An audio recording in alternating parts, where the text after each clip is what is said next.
So this will probably be our final rankings this year. We'll be putting out since the regular season is over for most of the teams, and especially at this point, we took a step back and kind of looked at the entire resume of teams and how they stacked up against each other instead of just looking at week by week what's going on.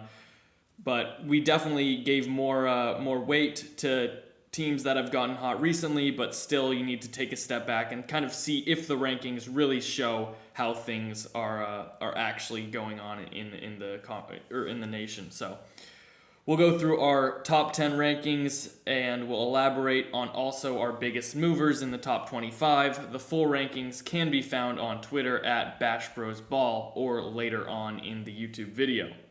So starting off, nothing of a surprise here. Staying with our number one team, Tennessee. They've been there for most of the year. Nothing much to say. They're consistently proving that they're the best team. They've had a few slip-ups, but nothing like other teams around them in the nation. Yeah, like you said, there's just not really a lot to say here. Been the most dominant team in college baseball pretty much the entire year, so no one really doubts the talent of this team. Certainly the favorite heading into the postseason, and so that's why they stay at this number one spot. Yeah, and similarly, number two, Virginia Tech. They've slowly risen up, but now they've found a lovely home at that number two spot. They've just been dominant in the ACC besides their first weekend, and they've shown that they're probably the class of the conference, even though there are other teams around them with similar records. Just because of getting swept their first weekend, that really put a hamper on things, but after that, they've just been dominant in the conference. Yeah, we've said for the last couple weeks that we thought they were the class of the ACC, given how hot they were. They just weren't the top of the standings in the ACC. But after this past weekend, they officially won the regular season title in the conference. So we can say without a doubt they are the class of the ACC at this point. Super consistent last 2 months from them since that series lost to Georgia Tech. So very impressive stuff from them and one of the hottest teams heading into the postseason here. Yeah, and another extremely hot team we have at number three, similarly at number four with Stanford at three and Texas A&M at four. Both of these teams seem like no team can really stop them at this point, or at least in their respective conferences. Stanford has just gone on an absolute tear and won the conference outright, which was a surprise considering Oregon State did have a lead going into the final weekend, but Stanford did their job and was able to jump them in our rankings as well. So, Yeah, I believe Stanford was 4 or 5 games back in the conference standings just 2 or 3 weeks ago. But like you mentioned, they've been on an absolute tear. Impressive stuff for them to close out the regular season that way and end up on top in the Pac-12.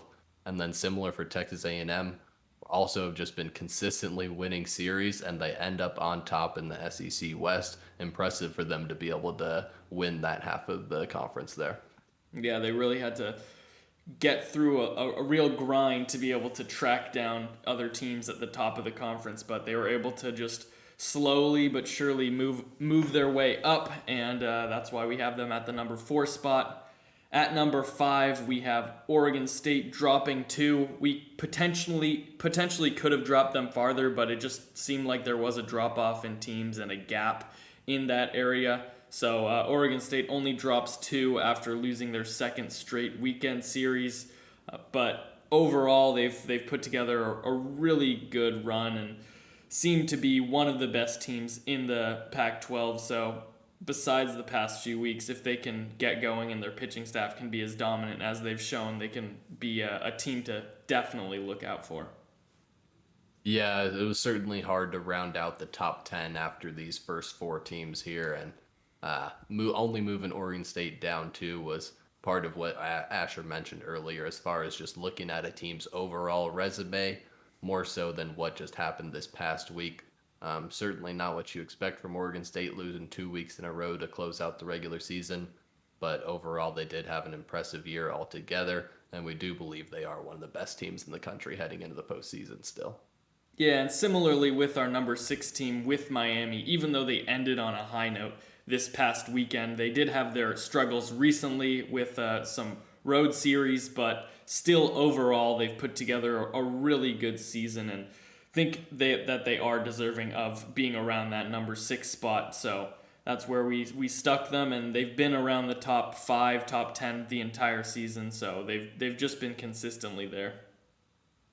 Yeah, yep. They've been in that range for a lot of the year, and then they close it out with an impressive series win over Notre Dame. So that's why you see them jumping up a few spots in these final rankings.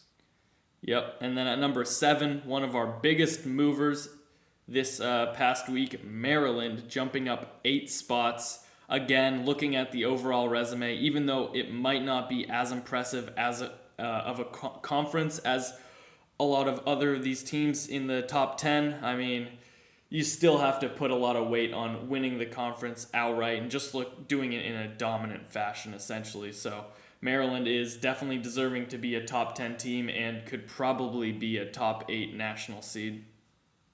Yeah, I think what you just mentioned there is part of the reason you see them moving up here too. Is there is a very good possibility they end up being a national seed there in the top 8, and if they're able to do that, great outlook for them heading into the postseason.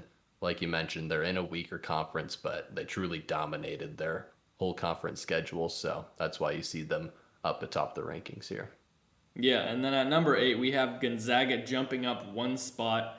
This was a little bit of a debate point. I feel like Gonzaga, they're winning their weekend series, but they keep losing midweeks, and it's just overall not been an amazing stretch the past month or so. But because teams around them are doing a little bit worse, they just keep rising a tiny bit week by week. So somehow they made their way up into the 8th spot, even though they might not necessarily deserve to be there.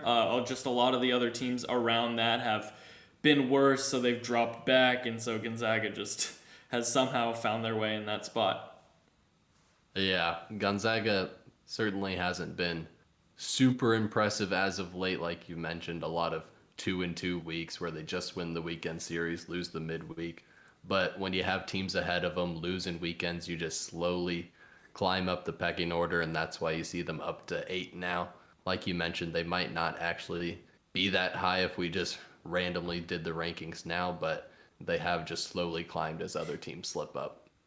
Yeah, and one of those teams that recently slipped up is number 9, Texas Tech, dropping 3 spots. We really boosted them up this past week after beating Oklahoma State, but losing their series to Oklahoma showed that the Big 12 is really anybody's game, and so that's why we have a pretty long, or a few teams in a row, or at least that around that same spot in the Big 12, where it's just so hard to decipher where teams are going to land up. And that's why we also have Oklahoma State at 10, not moving anywhere, but didn't feel like they should jump Texas Tech just because they lost that series just last weekend. So it's a difficult one for the Big 12, but it's definitely going to be interesting come the conference tournament. Yeah, for both these teams, Texas Tech and Oklahoma State, just a part of that jumbled mess atop of the Big 12 where there's a bunch of talented teams, but they just haven't separated themselves from one another. We do think a lot of those teams are some of the top teams in the country, but it's hard to differentiate when no team really proves themselves amongst the others. Yeah, and now we can get into our biggest movers. I'm going to start us off with a trio of SEC teams plummeting down the rankings, with Arkansas now at number 14, dropping 7 spots. Auburn at 22, dropping 9 spots. And then Vanderbilt at 25, dropping 8. All of these teams had similar weekends where they just couldn't figure it out and didn't look very good. So that's why you see them all dropping in the rankings. And I mean, the SEC is a very good league, but there's been a lot of parity and a lot of weird, interesting upsets throughout the year. So this is why there are a few top teams and then just a mess after that. Yeah, I mean, Auburn had a hot stretch there for a while, but now on a little bit of a downslope. And then as for Arkansas and Vanderbilt, pretty similar stories there where we know their ceiling is extremely high, but they really haven't played up to that potential. And so when they slip up and once again prove to the public that they're not exactly what you may think they are, you kind of have to punish those teams in the rankings if you're moving them up higher than they necessarily should be. Yeah, and similarly, another dropper was Virginia dropping 7 spots to 21. They also just haven't looked that consistent down the stretch, and looking at the resume overall, it's just been not that impressive. They've, like I said earlier, beat teams that they should beat and lost to teams that have been better than them. So nothing all that crazy, but around that 20 spot is kind of where they would fall for us, just based on where other ACC teams are. Yeah, just super hot start to the year for them, but as of late, it just hasn't been as impressive. And as those not very impressive weekends start to combine down the stretch, you just have to punish them at some point. Yeah, and then with all those big droppers, we have some big movers as well. Louisville up 5 spots.